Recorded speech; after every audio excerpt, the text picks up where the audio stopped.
Hello दोस्तों, कैसे हैं आप लोग। उम्मीद करते हैं सब लोग अच्छे होंगे और अच्छे से पढ़ाई कर रहे होंगे। एकलव्य क्लासेस चौपुर जो कि कानपुर उत्तर प्रदेश का हिस्सा है, में आपका स्वागत है। मैं सुभाष सर आप लोगों का स्वागत करता हूं। आज दोस्तों आप लोगों के समक्ष हम भाग संख्या 5 संविधान के लेकर के उपस्थित हुए हैं, जिसके अंतर्गत अनुच्छेद 52 से लेकर के 151 तक का प्रावधान है। इससे पहले हमने राष्ट्रपति विषय पर चर्चा की थी, उसके बाद हमने उपराष्ट्रपति विषय पर चर्चा की थी। आज दोस्तों आज का जो मुख्य विषय होगा वो याद रखिएगा संघीय मंत्रिपरिषद है। सवाल उठता है कि मंत्रिपरिषद का प्रावधान किन अनुच्छेदों में है। तो सबसे पहले दोस्तों याद रखिएगा मंत्रिपरिषद के लिए जो केंद्रीय मंत्रिपरिषद है उसके लिए अनुच्छेद 74 व 75 दर्शाए गए हैं। सवाल उठता है जो मंत्रिपरिषद किसे कहा जाता है और मंत्रिमंडल किसे कहा जाता है। तो दोस्तों हम आप लोगों को बताना चाहेंगे मंत्रिपरिषद जो है उसके अंतर्गत याद रखिएगा कैबिनेट मिनिस्टर है, राज्य मंत्री है, इसके बाद आपका उप मंत्री है, इन तीनों को मिला करके मंत्रिपरिषद बनती है। जबकि आपकी मंत्रिमंडल किसे कहा जाता है तो दोस्तों याद रखिएगा इसके अंतर्गत सिर्फ और सिर्फ कैबिनेट मिनिस्टर ही रखे जाते हैं और वो लोग ही हिस्सा लेते हैं, इस वजह से इसे मंत्रिमंडल कहा जाता है। तो दोस्तों याद रखिएगा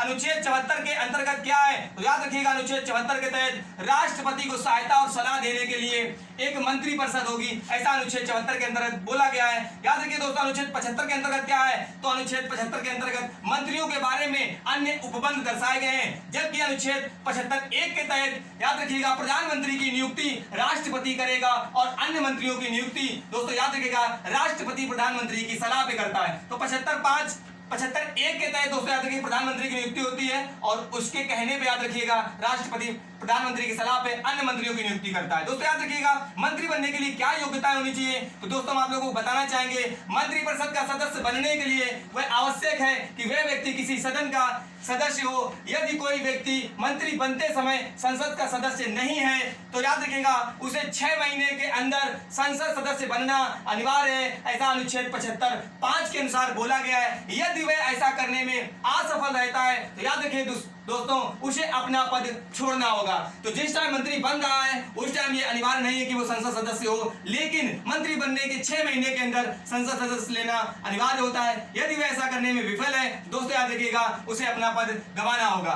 सवाल उठता है कि शपथ का क्या प्रावधान है मंत्रिपरिषद के लिए तो याद रखिएगा शपथ का जो प्रावधान है वो पद ग्रहण करने से पूर्व प्रधानमंत्री सहित प्रत्येक मंत्री अनुसूची 3 के प्रारूप के तहत याद रखिएगा राष्ट्रपति के समक्ष शपथ ग्रहण करता है। सवाल उठता है इनका कार्यकाल क्या होता है तो याद रखिए मंत्रिपरिषद का कार्यकाल कोई निश्चित नहीं होता है। ये तब तक अपने पद पे रह सकते हैं जब तक लोकसभा का विश्वास प्राप्त हो। जबकि याद रखिएगा व्यक्तिगत मंत्री का कार्यकाल कितना होता है तो उसका याद रखिएगा प्रधानमंत्री के प्रसाद पर्यंत ही वो बना रह सकता है अपने पद पे।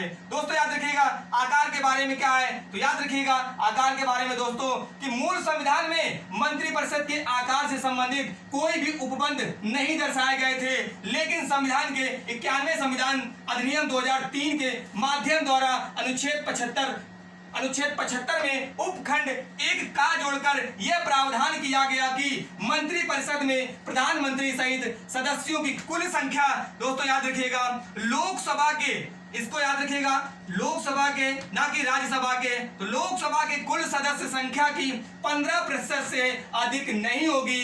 वर्तमान में केंद्रीय मंत्रियों की संख्या दोस्तों याद रखिएगा 83 है इस टाइम। अनुच्छेद 75(3) में सामूहिक रूप से याद रखिएगा मंत्रिपरिषद उत्तरदायित्व होगी। यदि कोई मंत्री गलत कार्य करता है या अपने पद का गलत फायदा उठाता है तो याद रखिए वो व्यक्ति ही नहीं बर्खास्त किया जाएगा, जबकि पूरी मंत्रिपरिषद बर्खास्त की जाती है। सवाल उठता है कि जो मंत्रियों के प्रकार हैं वो मंत्री कितने प्रकार के होते हैं तो दोस्तों याद रखिएगा मंत्री 3 प्रकार के होते हैं। पहला जो आपका है वो याद रखिएगा कैबिनेट मंत्री। इनको क्या क्या अन्य बिंदु है तो याद रखिएगा कैबिनेट मंत्री यह भारत के प्रशासन की सर्वोच्च इकाई है। इसके सदस्य विभागों या मंत्रालयों के अध्यक्ष होते हैं, जिस भी विभाग का उनको दिया जाए। याद रखिए दूसरा आपका तरीका जो है वो राज्य मंत्री है। राज्य मंत्री में दोस्तों बताना चाहेंगे 2 तरीके के होते हैं, एक तो राज्य मंत्री स्वतंत्र प्रभार और एक राज्य मंत्री वो होता है जिन्हें स्वतंत्र प्रभार नहीं दिया जाता है। सवाल होता है स्वतंत्र प्रभार क्या है तो स्वतंत्र प्रभार दोस्तों याद रखिए वह अपने विभाग का प्रमुख होता है। याद रखिए दोस्तों इन्हें कैबिनेट की बैठकों में भाग लेने का अधिकार नहीं होता है, जबकि स्वतंत्र प्रभार का मंत्री अपने विभाग का प्रमुख होता है। तो याद रखिएगा कैबिनेट की बैठक में हिस्सा नहीं लेते हैं राज्य मंत्री, जबकि तीसरा याद रखिएगा आपका उप मंत्री है और इन्हें याद रखिएगा कनिष्ठ मंत्री भी कहते हैं। सवाल उठता है कि जब मंत्रिपरिषद की बैठक होगी तो उसमें कितने सदस्य अनिवार्य होते हैं, तो दोस्तों याद रखिएगा इसके लिए कोई कोरम नहीं है, कितने भी मंत्री बैठ सकते हैं। जबकि लोकसभा की बैठक चालू होगी तो उसका 1/10 सदस्य आना अनिवार्य होता है। मंत्रिपरिषद की अगर बात करेंगे तो अब इसमें देख लेंगे सब लोग कि सबसे पहले कौन उप प्रधानमंत्री बने, कौन सबसे पहले प्रधानमंत्री बने, या इसके लिए क्या कार्य प्रणाली है। तो सबसे पहले कार्य प्रणाली के बारे में देख लेंगे दोस्तों। तो याद रखिए दोस्तों, कार्य प्रणाली की अगर बात करेंगे तो मंत्रिपरिषद की बैठक में अध्यक्षता याद रखिए हमेशा प्रधानमंत्री करता है, जबकि उनकी अनुपस्थिति में याद रखिए दोस्तों वरिष्ठ मंत्री करता है।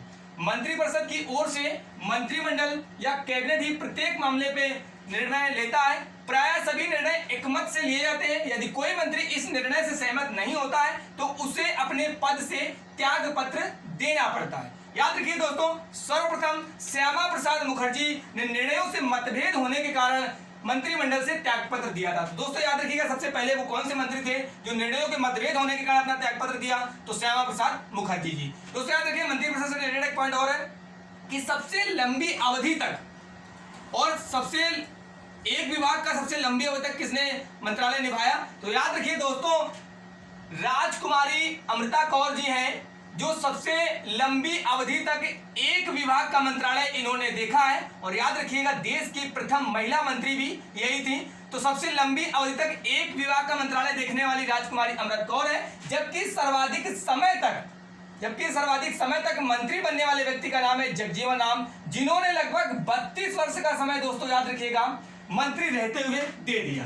याद रखिए अब दोस्तों बात करेंगे उप प्रधानमंत्री से बातें और प्रधानमंत्री से रिलेटेड। तो याद रखिएगा उप प्रधानमंत्री के बारे में अगर बात करेंगे तो उप प्रधानमंत्री संविधान में उप प्रधानमंत्री पद का कोई प्रावधान नहीं है।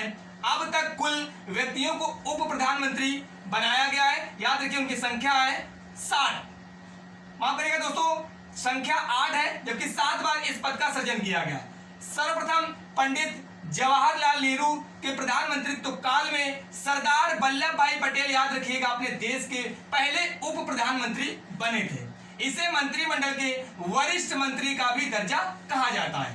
अब तक कुल 7 बार दोस्तों याद रखिए 7 बार मंत्रिमंडल द्वारा उप प्रधानमंत्री पद का सृजन किया गया है, जबकि 8 लोग अब तक इस पद से सुशोभित हो चुके हैं। याद रखिए 1979 में प्रधानमंत्री मोरारजी देसाई के शासनकाल में 2 उप प्रधानमंत्री नियुक्त किए गए। याद रखिएगा एक आपके चौधरी चरण सिंह थे और दूसरे आपके जगजीवन राम जी थे। चौधरी चरण सिंह को वरिष्ठ और जगजीवन राम जी को कनिष्ठ मंत्री बनाया गया। याद रखिएगा अंतिम उप प्रधानमंत्री अटल बिहारी वाजपेयी के शासनकाल में दोस्तों याद रखिएगा सन 2002 से लेकर के सन 2004 तक याद रखिएगा लाल कृष्ण आडवाणी जी अंतिम उप प्रधानमंत्री हैं, जबकि पहले उप प्रधानमंत्री याद रखिए दोस्तों सरदार वल्लभ भाई पटेल हैं। अब दोस्तों बात करेंगे प्रधानमंत्री से रिलेटेड बातें। याद रखिए अपने देश के पहले प्रधानमंत्री कौन है, याद रखिएगा पंडित जवाहरलाल नेहरू देश के पहले प्रधानमंत्री हैं। सर्वप्रथम लोकसभा में अविश्वास प्रस्ताव इन्हीं के खिलाफ लाया गया था दोस्तों। याद रखिएगा भारत के 3 प्रधानमंत्री हैं, जवाहरलाल नेहरू, लाल बहादुर शास्त्री